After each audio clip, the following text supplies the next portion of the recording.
صدق الله مولانا العظيم وبلغنا رسوله النبي الكريم ونحن على ذلك لمن الشاهدين والشاكرين والحمد لله رب العالمين. حمد و سلام کے بعد قرآن مجید و قرآن حکیم سورہ فاتحہ سے ایک سورہ مبارکہ تلاوت کرنے کی سعادت حاصل کی. اسی کے تحت گزشتہ 2 جمعوں سے آپ کے سامنے صراط مستقیم یعنی سیدھا راستہ جسے نبی پاک صلی اللہ تعالی علیہ وسلم نے اپنی زبان حق ترجمان سے جنت میں جانے والوں کا راستہ، رحمان کا قرب پانے والا راستہ اور جنتی گروہ جو اس راستے پر چلے گا. اور میں نے حدیث پاک بھی آپ کی خدمت میں عرض کی کہ ترمذی شریف کی حدیث پاک ابواب الایمان حدیث نمبر 538 کہ سید دو عالم صلی اللہ تعالی علیہ وسلم نے ارشاد فرمایا کہ بنی اسرائیل میں 72 فرقے ہوئے، میری امت 73 فرقوں میں تقسیم ہوگی. فرمایا ایک گروہ وہ جنت میں جائے گا، بقیہ سارے جہنم میں داخل ہوں گے. عرض کی گئی یا رسول اللہ صلی اللہ تعالی علیہ وسلم جنتی گروہ کی علامت کیا ہے؟ تو آپ صلی اللہ تعالی علیہ وسلم نے ارشاد فرمایا کہ وہ لوگ اسی طریقے پر ہوں گے جس پر میں ہوں اور میرے صحابہ کرام ہیں. تو میں نے آپ کی خدمت میں جنتی گروہ کی کچھ نشانیاں کہ الحمدللہ وہ اہل سنت و جماعت سنی حنفی بریلوی مسلک میں اس دور میں نظر آتی ہیں، اور وہی وہ نشانیاں ہیں جو نبی پاک صلی اللہ تعالی علیہ وسلم جس پر تھے اور جس پر نبی پاک صلی اللہ تعالی علیہ وسلم کے اصحاب تھے. اب آئیے عزیزان گرامی مزید نشانیاں آپ کی خدمت میں عرض کرتا ہوں جس سے واضح ہو جائے کہ الحمدللہ ہم اہل سنت و جماعت اسی راستے پر ہیں جس پر حضور علیہ السلام اور ان کے اصحاب تھے. سب سے پہلی روایت ہم آپ جانتے ہیں کہ یا رسول اللہ کہنے والے نبی پاک صلی اللہ تعالی علیہ وسلم حرف ندا کے ساتھ مخاطب کرتے ہیں، جبکہ بعض لوگ یا رسول اللہ کہنے کو معاذ اللہ شرک کہتے ہیں. اور نبی پاک صلی اللہ تعالی علیہ وسلم کا یہ نام یا رسول اللہ جہاں لکھا ہو، کسی مکان کے دیوار پر ہو یا کسی عمارت پر ہو یا کسی بس کے اندر یا گاڑی میں یا رسول اللہ لکھا ہو تو چابی سے جو ہے یہ معاذ اللہ یا کو خرج دیتے ہیں. اور بعض تو ایسے بھی جہلا ہیں کہ جو یا رسول اللہ کو ایسے معاذ اللہ پھاڑ کر پھینک دیتے. وہ بدنصیب ایسے لوگ ہیں کہ وہ نبی پاک علیہ السلام کی عداوت اور دشمنی میں اللہ تبارک و تعالیٰ کے مبارک نام کو بھی چاک کرنے میں جو ہے وہ بالکل پیچھے نہیں ہٹتے. تو ایسے لوگ جو ہے گمراہیت کے گھڑے کے اندر گرے ہوئے ہیں. یا رسول اللہ کہنا یاد رکھیے گا نبی پاک صلی اللہ تعالی علیہ وسلم کے اصحاب کا طریقہ ہے. اور تمام جو ہے کتب احادیث میں یا رسول اللہ کہنے کا اللہ اکبر ہمیں جواز ملتا ہے، اس کا ثبوت ہمیں ملتا ہے. اور یا رسول اللہ کہنا یہ خود نبی پاک صلی اللہ تعالی علیہ وسلم نے اپنی امت کو سکھایا. اس پر سب سے پہلی جو ہے عزیزان گرامی آپ کی خدمت میں دلیل پیش کرتا ہوں کہ نبی پاک صلی اللہ تعالی علیہ وسلم نے خود جو ہے وہ یا رسول اللہ کہنے کی تعلیم دی. ابن ماجہ شریف کی یہ حدیث پاک حدیث نمبر 1443.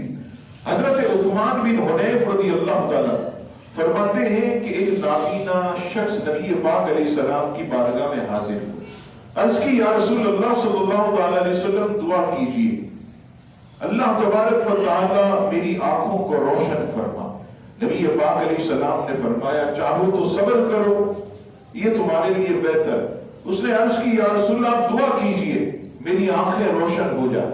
نبی پاک علیہ السلام نے فرمایا کہ اچھی طرح وضو کر اور 2 رکعت جو ہے یہ نماز پڑھ، اور نماز پڑھنے کے بعد جو ہے تو اللہ کی بارگاہ میں یہ دعا مانگ، اللہم انی اسألک واتوجہ الیک بمحمد النبی الرحمہ یا محمد صلی اللہ علیہ وسلم. یہ پوری دعا نبی پاک علیہ السلام نے تعلیم دی. اس کا ترجمہ یہ ہے کہ اے اللہ میں تیری بارگاہ میں سوال کرتا ہوں نبی رحمت صلی اللہ علیہ وسلم کے وسیلے سے، یا رسول اللہ آپ بھی اللہ کے حضور جو ہے وہ میری سفارش کیجئے. اے اللہ میرے حق میں اپنے نبی رحمت کی شفاعت اور سفارش کو قبول فرما. اب جو ہے یہ دعا نبی پاک علیہ السلام نے جو ہے وہ تعلیم فرمائی خود ان صحابی کو جو نابینا تھے.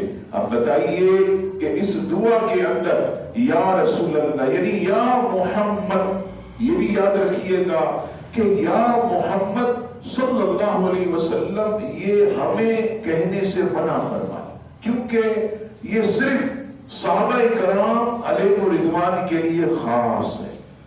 اسی لیے ہمارے علماء یہ فرماتے ہیں کہ جب بھی اللہ تبارک و تعالیٰ کا جہاں نام لکھے یا اللہ تو یا محمد نہ لکھا جائے، یا رسول اللہ لکھا جائے.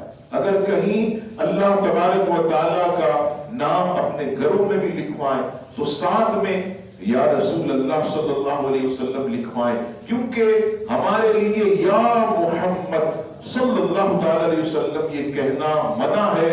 یہ صرف صحابہ کرام علیہ رضوان کو اجازت دی گئی تھی. اور آپ دیکھیے اسی لیے نعت خوانی میں بھی جہاں بھی حضور علیہ السلام کا نام یا محمد آتا ہے علماء فرماتے ہیں کہ وہاں پر یا حبیبی کر دیا جائے، وہاں پر یا رسول اللہ کر دیا جائے، یا نبی اللہ کر دیا جائے. حضور علیہ السلام کے ذاتی نام نامی اس میں گرامی سے ہمیں پکارنے کی اجازت نہیں.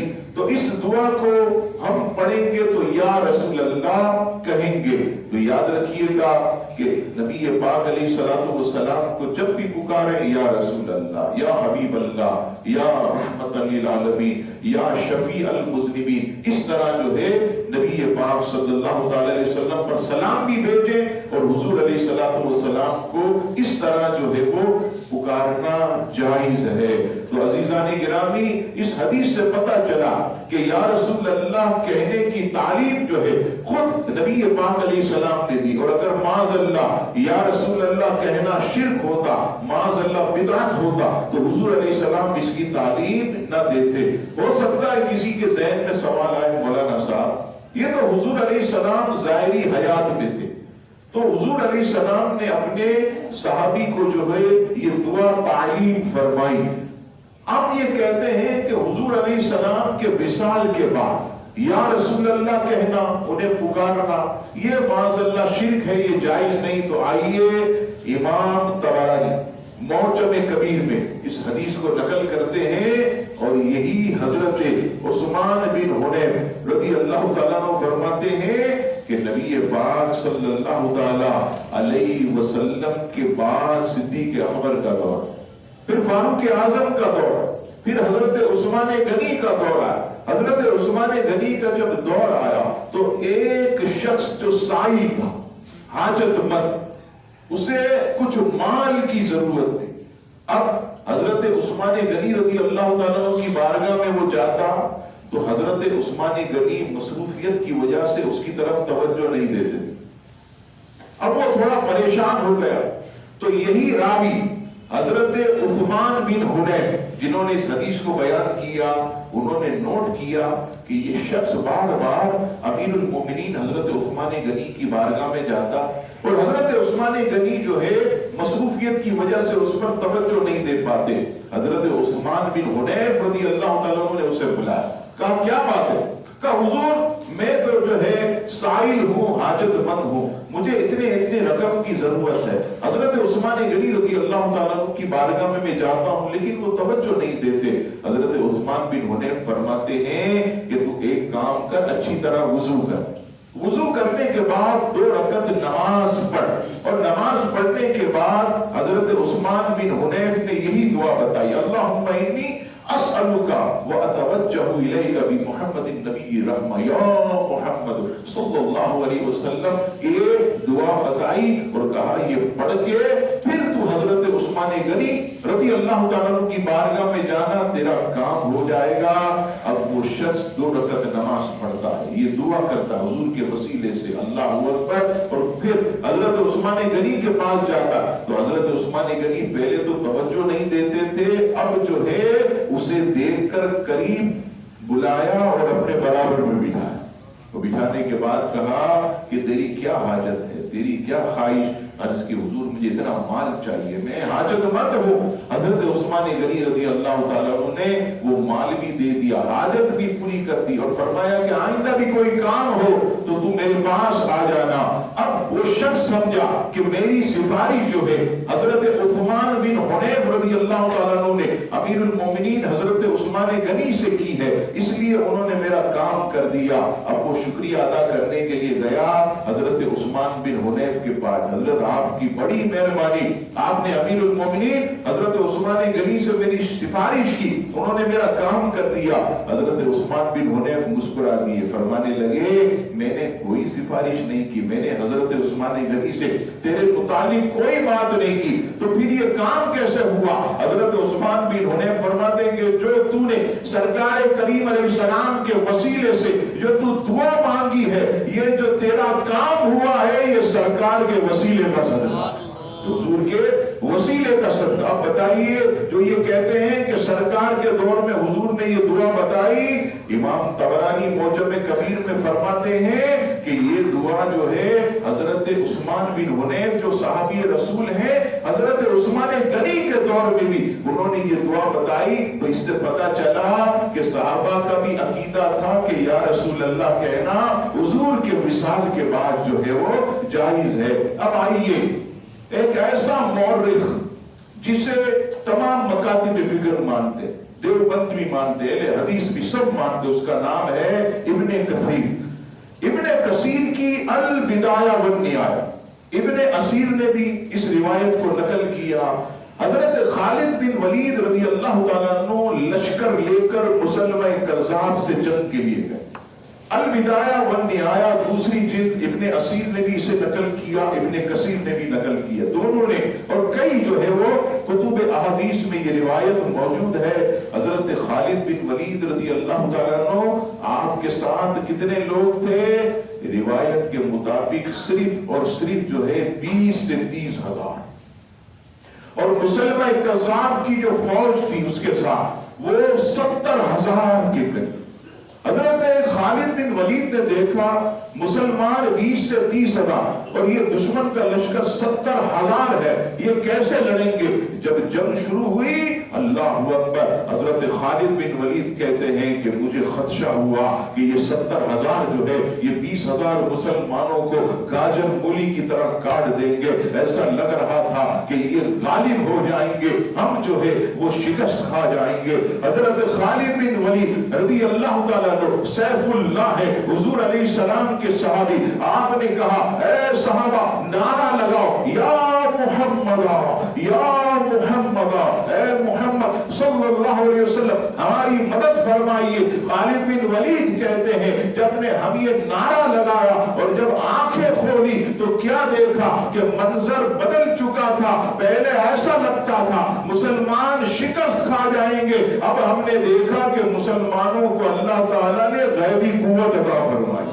اور مسلمہ کے لشکر پر جو ہے حضرت خالد بن ولید رضی اللہ تعالیٰ عنہ کو سبقت عطا فرمائی. اب بتائیے اگر یا رسول اللہ کا نعرہ شرک ہوتا، المدد یا رسول اللہ کہنا ناجائز ہوتا، بدعت ہوتا، حرام ہوتا، تو صحابہ پر کیا فتویٰ لگاؤ گے؟ حضرت خالد بن ولید کو کیا ایمان سے نکالو گے؟ انہیں جو ہے اسلام سے نکالو گے؟ نہیں نہیں. اس سے پتہ چلا کہ صحابہ کا نعرہ یا رسول اللہ، اور اس دور میں یہی نشانی الحمدللہ اہل سنت و جماعت سنی حنفی بریلوی مسلک میں بھی پائی جاتی ہے. اب آئیے ایک اور روایت ایمان تازہ ہو جائے.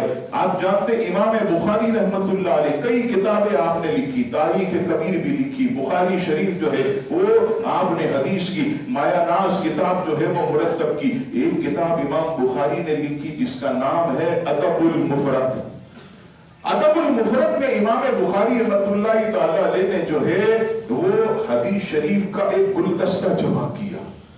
غالباً 550 یا 600 صفحے کی یہ کتاب ہے ادب المفرد. عربی زبان میں یہ حدیث کی کتاب ہے. اب اس کے ترجمے دنیا بھر میں مختلف زبانوں میں ہو گئے. ادب المفرد کے اندر ایک حدیث شریف حضرت امام بخاری نقل فرماتے. حدیث سنیے انشاءاللہ اہل سنت کا رنگ نظر آئے گا. حضرت سیدنا عبداللہ ابن عمر رضی اللہ تعالی عنہما قاطع شرک و بدعت، حضرت فاروق اعظم کے سگے بیٹے حضرت عبداللہ ابن عمر بیٹھے ہیں، اچانک پاؤں سن ہو گیا. آپ جانتے ہیں کبھی ہم زیادہ بیٹھ جائیں تو پاؤں سن ہو جاتا. ہم جو ہے وہ تھوڑی دیر کے بعد پاؤں سیدھا کر کے پھر کھڑے ہوتے. اب پاؤں سن ہوا.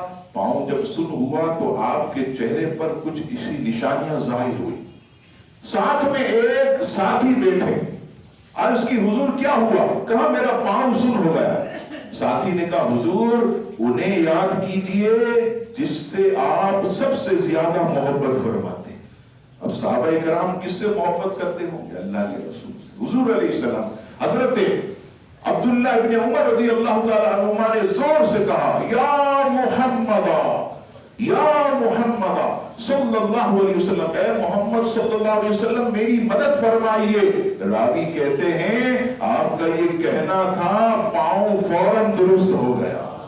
یہ بتائیے اگر یا رسول اللہ کہنا، المدد یا رسول اللہ کہنا اگر معاذ اللہ شرک ہوتا، انہوں نے کیوں یہ نہیں کہا کہ یا اللہ مدد کیجئے؟ کیا اللہ مدد کرنے والا نہیں ہے؟ کیا رب کریم جو ہے وہ مدد کرنے پر قادر نہیں ہے؟ منبر پر بیٹھ کے تو دھڑلے سے بولتے ہو کہ اللہ تو شرک سے زیادہ قریب ہے، یا رسول اللہ مدد کی کیا ضرورت؟ لگاؤ فتویٰ صحابہ کرام پر. کیوں یا رسول اللہ کہتے تھے؟ کیوں المدد یا رسول اللہ کہتے؟ لگاؤ فتویٰ خالد بن ولید پر. کیا انہیں پتا نہیں تھا کہ اللہ سب سے بڑا مددگار ہے؟ وہ جانتے تھے، لیکن ان کا ایمان تھا کہ اللہ بھی مددگار ہے اور اس کی عطا سے اس کے حبیب بھی مدد کرتے.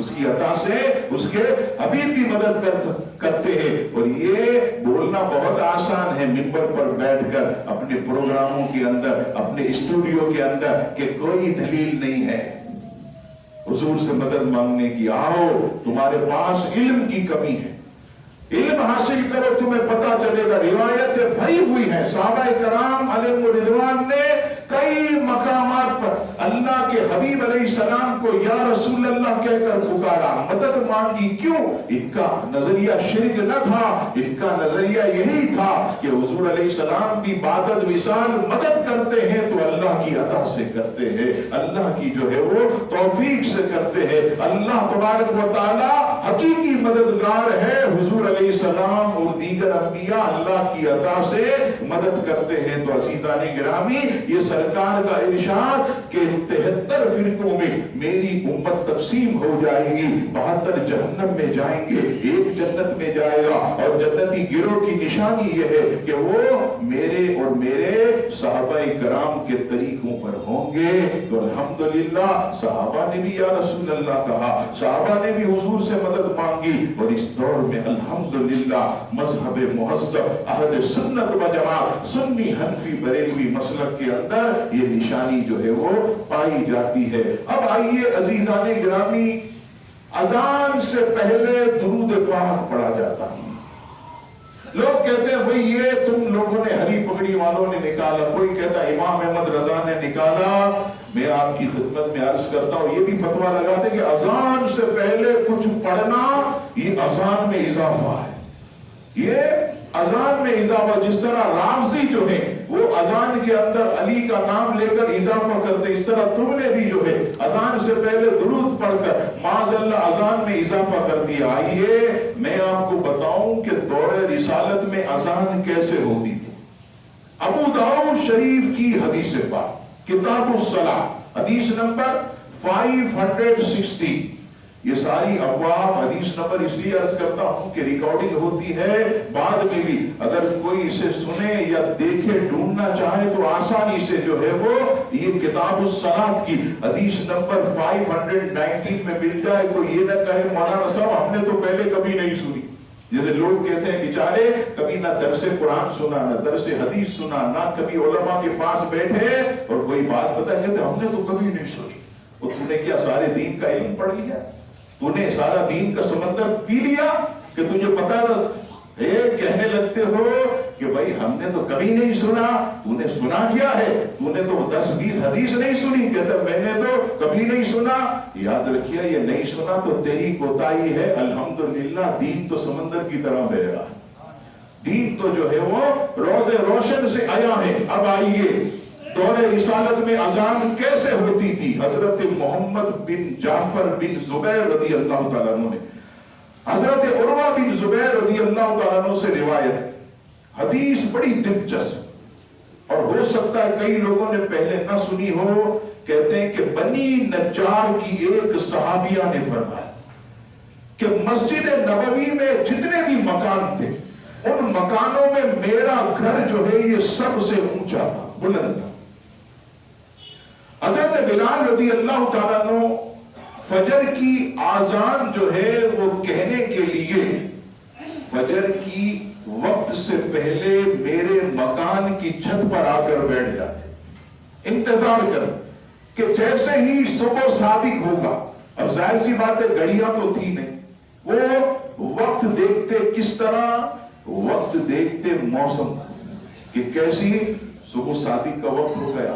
حضرت بلال رضی اللہ تعالیٰ عنہ میرے مکان کی چھت پر بیٹھ گئے اور آپ دیکھ رہے ہیں کہ طلوع فجر کب ہوتا ہے، صبح صادق کب ہوتا ہے. جب صبح صادق ہوا اب دیکھیے حدیث میں خیانت نہیں کی راوی نے. راوی کہتے ہیں حضرت بلال جب صبح صادق کا وقت ہوتا تو ایسے پہلے انگڑائی لیتے، جیسے آپ نے ہم کھڑے ہوتے تو ایسے کرتے ہیں ایسے. یہ دیکھیے روایت میں حدیث میں حضرت بلال پیسے ایسے انگڑائی لیتے اور انگڑائی لینے کے بعد جو ہے ڈائریکٹ اذان نہیں کہتے بلکہ آپ یہ دعا پڑھتے تھے اللہم انی احمدک واستعینک علی قریش. اے اللہ میں تیری حمد و ثنا بیان کرتا ہوں اور قریش کے مقابلے میں تیری مدد چاہتا ہوں کہ وہ تیرے دین کو قائم کریں. یہ دعا کرتے اللہم انی احمدک واستعینک علی قریش. دعا کرنے کے بعد پھر حضرت بلال اللہ اکبر کہہ کر اذان دیتے. آخر میں فرماتی ہیں کہ خدا کی قسم میرے علم میں کوئی ایک بھی ایسی رات نہ تھی کہ حضرت بلال نے اذان سے پہلے قریش کے لیے دعا نہ کی ہو. کوئی اذان ایسی میں نے سنی نہیں کہ اذان سے پہلے حضرت بلال نے قریش کے لیے دعا نہ کی ہو.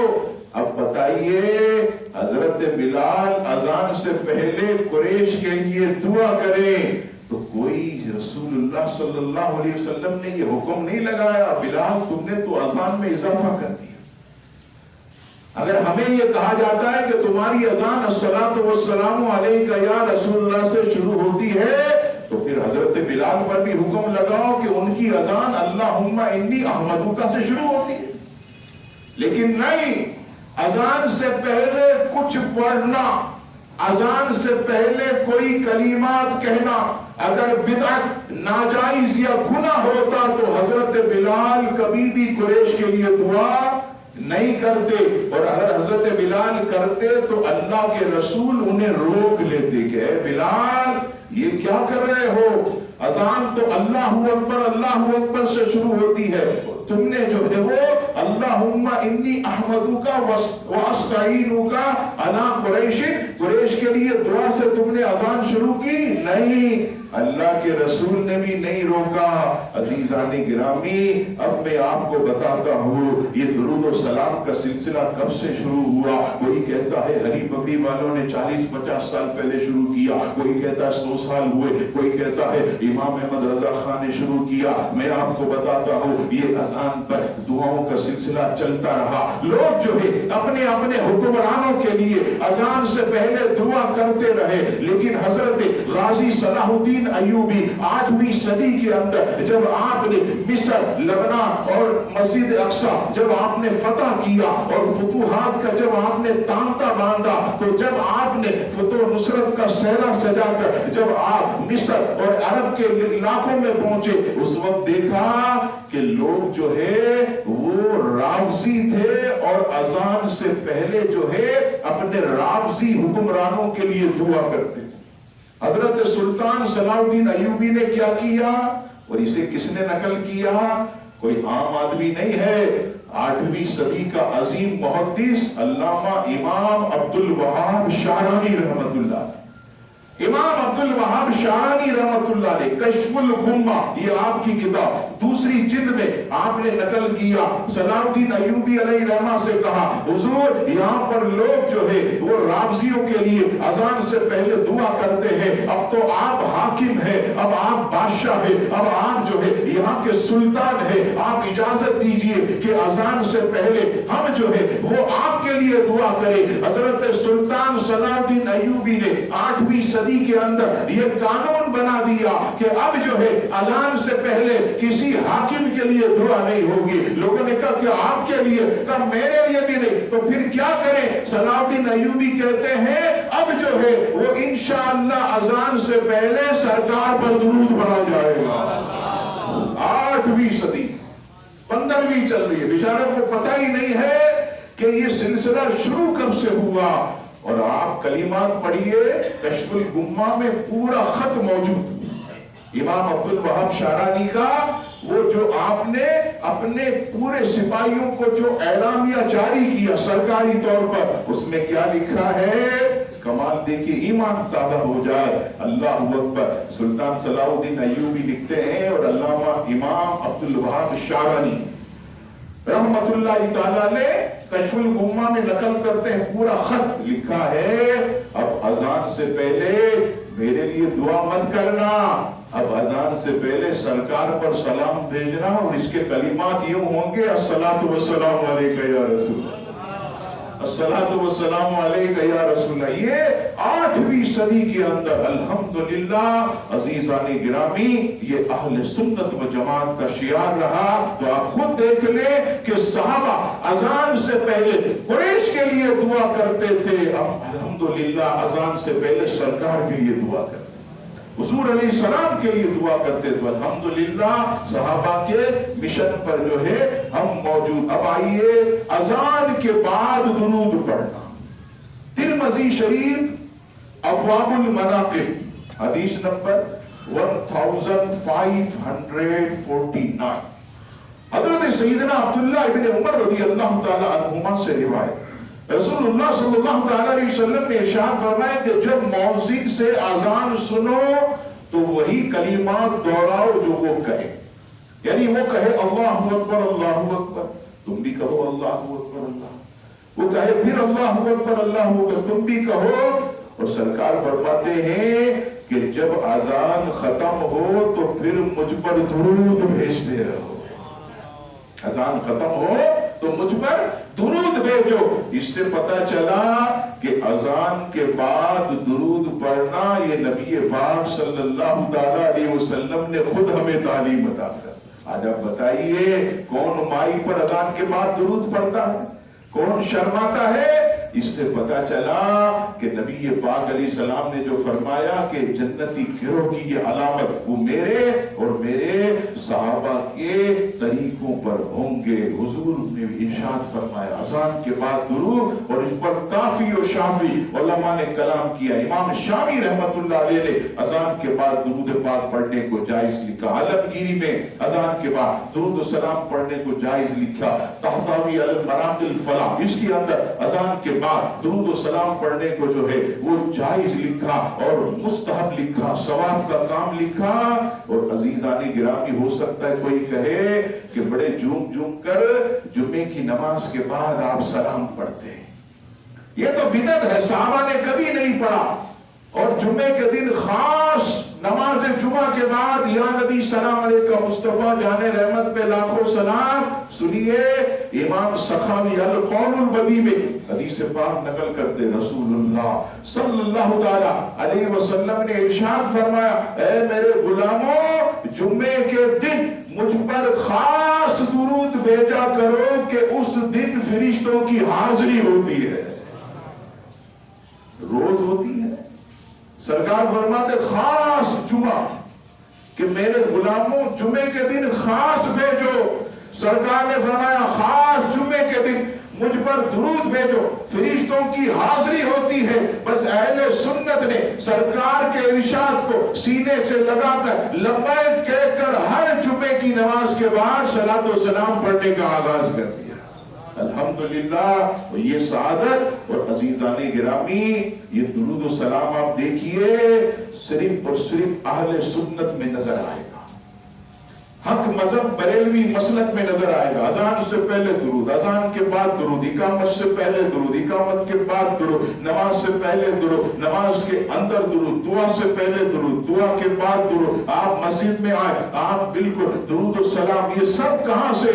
میں آپ کو ایک بات بتاؤں، حیران کن یہ روایت امام نبہانی رحمت اللہ دمشق کے بہت بڑے عالم تھی، اور اہل عرب میں آپ کا بہت بڑا نام۔ آپ نے درود و سلام کی فضیلت پر ایک کتاب لکھی سعادت الدارین۔ سعادت الدارین کی دوسری جلد میں آپ نے درود و سلام کی فضیلتوں پر حدیث بیان کی، روایت بیان کی۔ ایک روایت میں نے پڑھی، ایمان تازہ ہو گیا۔ وہ روایت کیا ہے؟ حضرت امام زین العابدین رضی اللہ تعالیٰ عنہ روایت کرتے ہیں کہ میرے بابا جان حضرت مولا علی شیر خدا رضی اللہ تعالیٰ عنہ فرماتے ہیں کہ آخری زمانے میں اہل حق کی نشانی یہ ہوگی کہ وہ کثرت سے درود و سلام پڑھتے ہیں۔ حضرت علی فرماتے ہیں کہ آخری دور میں اہل حق کی یہ نشانی ہوگی۔ آپ خود دیکھ لیے، میں نہیں کہتا کہاں کثرت سے درود ملے گا، اللہ اکبر صرف اہل سنت میں ملے گا۔ جیسے میں نے پہلے کہا اذان سے پہلے بھی درود، اذان کے بعد بھی درود، اقامت سے پہلے درود، اقامت کے بعد درود، نماز سے پہلے درود، دعا سے پہلے درود، دعا کے بعد درود، جمعے کی نماز کے بعد درود، ہر نماز کے بعد درود، ہر نماز کے بعد صلاۃ و سلام۔ الحمدللہ یہ سب جو ہے آپ کو اہل سنت میں، اور مولا کا یہ ارشاد کہ آخری وقت میں اہل حق کی نشانی یہ ہوگی کہ وہ کثرت سے درود پڑھتے ہوں گے۔ الحمدللہ یہ نشانی اہل سنت میں پائی جاتی ہے۔ تو اس سے پتا چلا کہ نبی پاک صلی اللہ تعالی علیہ وسلم نے جو یہ فرمایا کہ آخری وقت میں اللہ اکبر، نبی پاک علیہ السلام نے جو فرمایا کہ جنتی گروہ کی یہ علامت ہوگی کہ وہ میرے اور میرے صحابہ کے طریقوں پر ہوں گے۔ عزیزان گرامی اور بھی کافی جو ہے وہ نشانیاں باقی ہیں، آج میں صرف 2 نشانیاں بیان کر سکا، یا رسول اللہ کہنا، مدد طلب کرنا، اور درود پاک اذان سے پہلے پڑھنا۔ انشاءاللہ بقیہ نشانیاں آگے بھی جو ہم بیان کرتے رہیں گے، ایمان بھی تازہ ہو۔ بس یہ دل میں خیال کر لیجئے کہ ہم اہل سنت وہ خوش نصیب لوگ ہیں جو انبیاء کا بھی احترام کرتے ہیں، حضور علیہ السلام کا بھی احترام کرتے ہیں، صحابہ کرام کا بھی احترام کرتے ہیں، ہم اہل بیت کا بھی احترام کرتے ہیں، ہم اولیاء کرام کا بھی احترام کرتے ہیں، اور الحمدللہ اللہ کے نیک بندوں سے جس چیز کو نسبت ہو جائے الحمدللہ ہم اس کا بھی احترام کرتے ہیں۔ تو با ادب، با نصیب، بے ادب بد نصیب، اللہ تعالی ہم سب کو اسی مذہب مہذب پر زندہ رکھے اور اسی پر ہمیں موت عطا فرمائے، آمین وما علینا الا البلاغ۔